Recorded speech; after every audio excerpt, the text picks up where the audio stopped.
Kas sa teadsid, et õpilased on tegelikult väga huvitatud reaalainete õppimisest, kui nad saavad õpitut reaalelus kasutada? Meie projektis oli hetk, mis seda väga hästi näitas. Õpilased laenutasid matemaatikatunniks pulsi ja ajulainete andureid. Nad mõõtsid oma pulssi ja ajulaineid kontrolltöö ajal ning võrdlesid saadud andmeid kirjanduse tunnis kogutud andmetega. Neid väga huvitas, kuidas nende keha reageerib erinevatele õpisituatsioonidele. Nad olid teemast nii huvitatud, et uurisid iseseisvalt, mida mingid andmed tähendavad ja mis põhjustab nende andmete muutumist. Nad tahtsid paremini mõista ja mõtestada oma õppimist. See kogemus näitas, et elulised situatsioonid ja meid ümbritseva uurimine huvitavad õpilasi ka siis, kui teema on keeruline.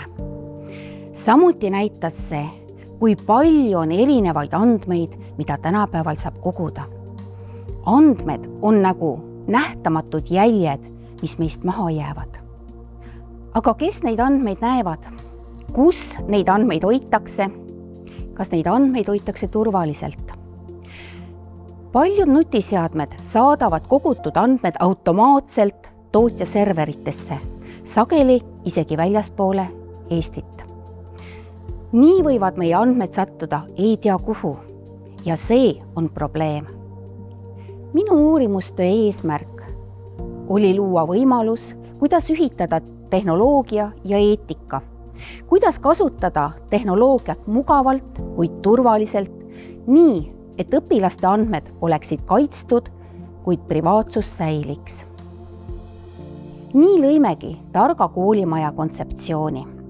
See on viis, kuidas kasutada tehnoloogiat targalt ja turvaliselt, nii, et see toetaks õppimist. Selline ongi järgmise põlvkonna kool.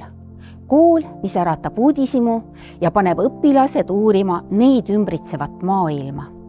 Kool, kus tehnoloogia toetab õppimist, kus iga õpilane tunneb, et tema andmed on kaitstud, tema privaatsus on säilitatud ja tema uudishimu väärtustatud.